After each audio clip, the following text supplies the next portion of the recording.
మాతృదేవ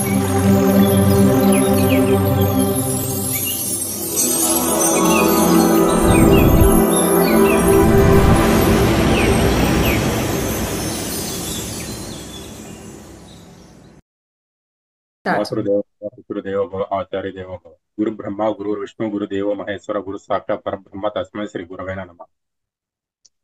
ఈరోజు సమగ్ర జీవన శైలిలో మనం సహజ శంకు ముద్ర గురించి తెలుసుకుందాం. ఈ సహజ శంకు ముద్ర వలన ఏంటంటే పైల్స్ వ్యాధి నుంచి నివారణ పొందవచ్చు అనమాట. ఈ చేసే విధానం ఒకసారి చూపిస్తాను చూడండి మాస్టర్. ఈ శంకు ముద్ర అనేది ఈ ముద్రలు ఏవైనా చేసే ముందు మన చేతులు రెండు శుభ్రంగా ఉంచుకోవాలి. చేతి వేళకు గోళ్లు లేకుండా ఉంచుకోవాలి. అదే విధంగా మనకి సుఖవంతంగా కూర్చోవడానికి అవకాశం ఉన్న మనము పద్మాసనంలో కానీ లేదంటే సుఖాసనంలో కానీ కూర్చొని నిటారుగా కూర్చొని ఈ ముద్రలు అనేది ప్రాక్టీస్ చేయడం వలన ఎంతో అమోఘంగా పనిచేస్తాయి ఈ ముద్రలు అనేది. ఈ ముద్ర చేసే విధానం ఒకసారి చూస్తాను చూడండి మాస్టర్స్. ఈ రెండు చేతుల వేళ్ళు ఒక దాంట్లో ఒకటి మనకి ధ్యానం చేసేప్పుడు ఎలా పెడతామో అదే విధంగా వేళ్ళల్లో వేళ్ళు పెట్టుకొని ఈ బొటన వేళ్ళు అనేది ఈ చూపుడు వేళ్ళకి ముందు వైపు ఇట్లా స్ట్రైట్ గా ఉండేట్టుగా ఉంచుకోవాలి. ఒకసారి చూస్తాను చూడండి మాస్టర్స్. ఈ విధంగా పెడతాం వలన ఇది మనకి సహజ శంకు ముద్ర అని అంటారు. దీనినే ఫైల్స్ ముద్ర అని కూడా అంటారు. ఫైల్స్ తగ్గించుకోవడానికి ఈ ముద్ర ద్వారాగా చేసుకోవచ్చు. ఈ ఈ చేతుల్లో ఉండేటిని మన తొడల మీద ఇలా పెట్టుకొని స్ట్రైట్ గా మనం ప్రతిరోజు ఉదయం పూట సాయంత్రం పూట 20 నిమిషాల నుంచి 30 నిమిషాల వరకు ప్రాక్టీస్ చేయవచ్చు. ఈ విధంగా చేయడం ద్వారా మనం ఫైల్స్ నుంచి బయటికి పడడానికి ఎంతో అవకాశం ఉన్నది. ఈ ఫైల్స్ వ్యాధిని మూల వ్యాధి అని కూడా అంటారు. ఎక్కువగా మలబద్ధకము ఏర్పడే ఈ ఫైల్స్ వ్యాధి వస్తుంది. మలబద్ధకం రావడం వల్ల సహజంగా మనకు జరగవలసిన మల విసర్జన జరగకపోవడం వల్ల ఈ ఫైల్స్ వ్యాధి అనేది వస్తుంది. ఇది మనం వింటూనే ఉంటాము. ఫైల్స్ ఆపరేషన్ చేయించుకున్నారని మన చుట్టుపక్కల ఫ్రెండ్స్ వాళ్ళు వీళ్ళు మనం వింటూ ఉంటాము. ఇది చాలా సీరియస్ ప్రాబ్లం అని కూడా చెప్పవచ్చు. ఇలా మల విసర్జన సరిగ్గా జరగకపోతే సీరియస్ ప్రాబ్లం అని కూడా చెప్పవచ్చు. ఇది ఎందుకు వస్తుందంటే అజీర్ణం వలన వస్తుంది. మనం తీసుకున్న ఆహారం సరిగ్గా జీర్ణం కావడం వల్ల, సరైన సమయానికి ఆహారం తీసుకోకపోవడం వల్ల ఒక కారణం. మనం టైం కుదరలేదని స్కిప్ చేస్తూ ఉంటాం. కొద్దిసేపు ఆగి తిందాం, లేదంటే ఇంకో పని చూసుకొచ్చి తిందాం, లేదంటే ఈ పూట తినపోతే ఏమవుతుందో ఇంకో టైంలో తిందాం అనేది. తీసుకున్న ఆహారం అనేది సరైన సమయంలో తీసుకోవాలి. తీసుకోకపోవడం వల్ల ఇలాంటి ప్రాబ్లమ్స్ వస్తాయి. అదేవిధంగా రాత్రిపూట కూడా బాగా ఆలస్యంగా ఏదైనా మిడ్ నైట్ అట్లా తీసుకుంటూ ఉంటారు కొన్ని సందర్భాల్లో. అలా కూడా తీసుకోకూడదు. మలం వచ్చినప్పుడు ఆపుకోవడం వల్ల చేయటం వల్ల కూడా ఈ ఫైల్స్ అనేది రావడానికి అవకాశం ఉన్నది. నీరు ఎక్కువగా తాగకపోవడం వల్ల కూడా ఈ ఫైల్స్ వ్యాధి అనేది వస్తుంది. కూల్ డ్రింక్స్ ఎక్కువగా తాగడం వల్ల మనం నిత్యం ప్రతి పార్టీ కానీ లేదంటే ఏదైనా చిన్న ఫంక్షన్ జరిగినా కానీ ఎలాంటి సందర్భంలో కూడా మనం డ్రింక్స్ అనేది సహజంగా అలవాటైపోయింది. ఈ కూల్ డ్రింక్స్ తాగడం వల్ల కూడా ఈ ఫైల్స్ రావడానికి అవకాశం ఉన్నది.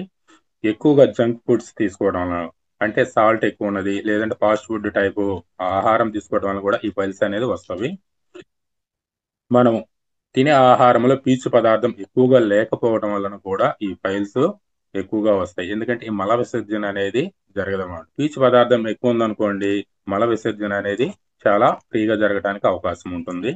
ఈ వ్యాధి వచ్చినప్పుడు మనం తీసుకోవాల్సిన జాగ్రత్తలు ఏమిటంటే ప్రతిరోజు చల్లని నీటితో స్నానం చేయాలి. ప్రతి ఒక్కరు తల స్నానం అనమాట. తల స్నానం చేయటం వల్ల కూడా ఇది ఎంతగానో ఉపయోగపడుతుంది. తల స్నానం అనేది ఆడవారికి ప్రతి రోజు చేయటం అనేది ఇబ్బందిగా ఉంటుంది కాబట్టి వారానికి 2-3 సార్లు అయినా తల స్నానం చేయిస్తే ఈ పైల్స్ వ్యాధి అనేది రాకుండా ఉంటుంది. అదేవిధంగా ఈ పైల్స్ వ్యాధి వచ్చినప్పుడు రాత్రిపూట డిన్నర్ ఆపివేయటం చాలా మంచిది. పైల్స్ వ్యాధి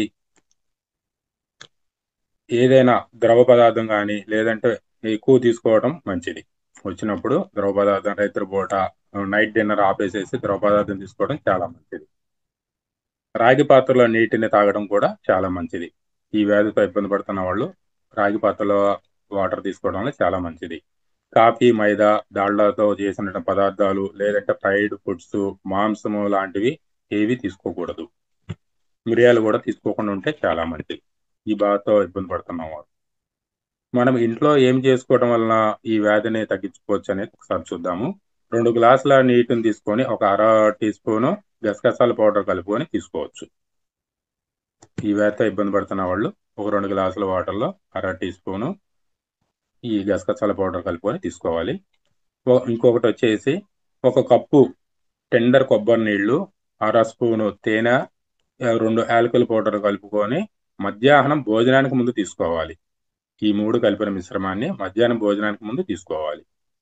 అదేవిధంగా A2 మిల్క్ 1 గ్లాసు, నువ్వుల పౌడరు 3 స్పూన్లు, 1 స్పూను వెన్న కలుపుకొని రాత్రిపూట తీసుకోవాలి. ఇది తీసుకున్న తర్వాత మనం రాత్రిపూట ఆహారం తీసుకోకూడదు. స్నానానికి మనం ఎక్కువగా సోప్స్ వాడుతూ ఉంటాము. సోప్స్ కాకుండా ఏదైనా పౌడర్ వేరుశనగ పౌడర్‌తో చేసింది గానీ, లేదంటే సున్నిపిండి లాంటి పౌడర్‌తో మనం సబ్బుకు బదులుగా రెమెడీగా దీన్ని వాడుకోవటం కూడా చాలా మంచిది. ఈ పైల్స్ అనేది తగ్గించుకోవడానికి సహకరిస్తుంది. అదేవిధంగా దీనికి ఆక్యుప్రెషర్ పాయింట్స్ కూడా ఉన్నాయి. ఒకసారి చూపిస్తాను మాస్టర్ చూడండి. ఈ ఆక్యుప్రెషర్ పాయింట్స్ వచ్చేసి మనకి ఈ ప్రాంతంలో ఉంటుంది. ఈ చిన్‌కి కింద పెదం కింద దీన్ని ఒక 5 సెకండ్స్ అట్లా నొక్కబెట్టి వదులుతూ ఉంటే మనకి సుఖ విరోచనం అవుతుంది. మనం విరోచనానికి వెళ్ళినప్పుడు ఈ పాయింట్‌ను ప్రెజర్ చేయడం వల్ల కూడా ఈజీగా అవుతుంది. ఇంకో పాయింట్ వచ్చేసి ఎడమ చేతిలో ఇక్కడ ఈ పాయింట్‌లో పొట్ట ప్రాంతం అంటారు దీన్ని. ఈ పాయింట్‌ని ప్రెజర్ చేసి వదలటం వల్ల కూడా మనకి విరోచనం ఫ్రీగా అవుతుంది. మాస్టర్ ముద్ర ఇంకోసారి చూపిస్తాను చూడండి. ఈ ముద్ర చేసి వేళ్ళలో వేళ్ళు పెట్టుకొని బొటన వేళ్ళు 2 రైట్‌గా ఉంచుకోవాలి. ఈ విధంగా ఉంచుకొని మనం ఈ మొత్తం ప్రాక్టీస్ చేయాలి. 2 చేతులు కలుపుకొని మనం 20 మినిట్స్ నుంచి 30 మినిట్స్ వరకు చేయవచ్చు. ప్రతిరోజు ఉదయం గానీ, సాయంత్రం పూట గానీ చేయవచ్చు. ఈ సదవకాశం కల్పించినటువంటి రంగనాథ్ సార్ గారికి సదవతోటి ఆత్మ ప్రణామం.